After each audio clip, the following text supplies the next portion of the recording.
Hi అండి, అందరికీ నమస్తే. నేను మీ Vijaya. Welcome to Home Style Recipes. ఈరోజు వీడియోలో కజ్జికాయలను క్రిస్పీగా టేస్టీగా ఎలా ప్రిపేర్ చేసుకోవాలో చూపిస్తున్నాను. నేను చెప్పే కొలతలతో కనుక కజ్జికాయలు తయారు చేసుకున్నానంటే పర్ఫెక్ట్గా ఎంతో టేస్టీగా వస్తాయండి.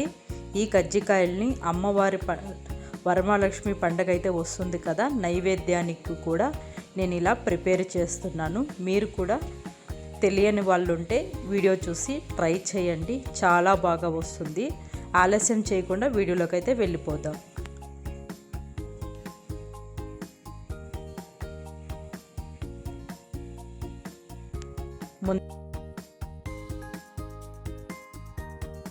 ముందుగా ఒక బౌల్ తీసుకొని అందులోకి 3 కప్పుల వరకు మైదా తీసుకోవాలి. అలానే 1 కప్పు వరకు చిరోటి రవ్వ, 3 టేబుల్ స్పూన్ల వెన్నను కూడా తీసుకొని బాగా కలుపుకోవాలి. ఇలా చేతికి ఉండపట్టేలాగా రావాలి పిండి. ఈ మిశ్రమాన్ని బాగా కలుపుకున్న తర్వాత వాటర్ వేసుకొని కొద్దిగా బాగా కలుపుకోవాలి. చపాతీ పిండి కన్సిస్టెన్సీ వచ్చేంత వరకు కలుపుకోవాలి. ఇలా కలుపుకున్న తర్వాత పిండి అయితే మెత్తగా ఇలా రావాలండి. ఇలా కలుపుకున్న పిండిని ఒక బౌల్లోకి వేసుకొని మూత పెట్టుకోవాలి. ఇప్పుడు స్టవ్ పైన ఒక ప్యాన్ పెట్టుకొని అందులోకి 2 టేబుల్ స్పూన్ల నెయ్యినైతే వేసుకోవాలి. నెయ్యి బాగా వేడైన తర్వాత 1 కప్పు వరకు కొబ్బరి తురుము అయితే తీసుకున్నాను. కొబ్బరి మిక్సీ పట్టి తీసుకున్నానండి. ఈ కొబ్బరి తురుమును లో ఫ్లేమ్లో వేయించుకోవాలి. పచ్చి వాసన పోయేంత వరకు, మంచి గోల్డెన్ కలర్ వచ్చేంత వరకు వేయించుకోవాలి. ఇలా వేయించుకోవడం వల్ల పూర్ణం అనేది టేస్టీగా ఉంటుంది, కొబ్బరి కూడా పాడవకుండా ఉంటుంది. ఇలా లో ఫ్లేమ్లో కొబ్బరి మొత్తం వేయించుకున్నాం కదా, మంచి గోల్డెన్ కలర్ అయితే వచ్చేసింది. ఇప్పుడు పక్కకు తీసి పెట్టుకొని స్టవ్ పైన మరొక ప్యాన్ పెట్టుకొని అందులోకి 2 టేబుల్ స్పూన్ల నెయ్యి వేసుకోవాలి. ఇందులోకి బాదం, జీడిపప్పు, గసగసాలు, నూగులు కూడా వేసుకొని వేయించుకోవాలి. లో ఫ్లేమ్లో మంచి కలర్ వచ్చేంత వరకు అయితే వేయించుకోవాలి.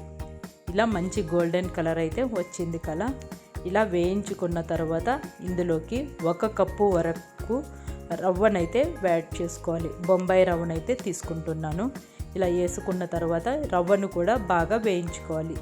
మంచి గోల్డెన్ కలర్ వచ్చేంత వరకు వేయించుకోవాలి. ఇలా వేయించుకున్న తర్వాత ముందుగా వేయించి పెట్టుకున్న కొబ్బరి తురుము కూడా ఇందులోకి వేసేసుకోవాలి. బాగా కలుపుకొని 1 కప్పు వరకు బెల్లం తురుమును కూడా ఇందులోకి వేసుకోవాలి. ఈ మిశ్రమాన్నిటిని బాగా కలుపుకోవాలి. బెల్లం అంతా పూర్ణానికి పట్టే విధంగా కలుపుకొని ఒక బౌల్లోకి తీసుకొని పక్కన పెట్టుకోవాలి. ఇప్పుడు ముందుగా కలిపి పెట్టుకున్న మైదా పిండిని ఇంకొకసారి కలుపుకొని చిన్న ఉండలుగా చేసుకోవాలి. ఇలా చేసుకున్న తర్వాత చపాతీలాగా రుద్దుకోవాలి.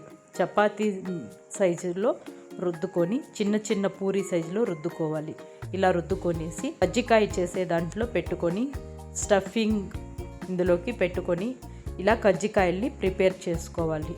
ఇలా ప్రిపేర్ చేసుకున్న కజ్జికాయలు మొత్తం తీసి ఒక ప్లేట్లో పెట్టుకోవాలి. ఇప్పుడు స్టవ్ పైన పెనం పెట్టి ఆయిల్ అయితే వేసుకోవాలి.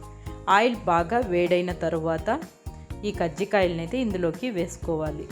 వేసుకొని 2 వైపులా ఇలా వేయించుకోవాలి. లో ఫ్లేమ్లో ఇలా వేయించుకొని కాల్చుకున్నామంటే కజ్జికాయలు అనేది ఎంతో టేస్టీగా ఉంటుంది.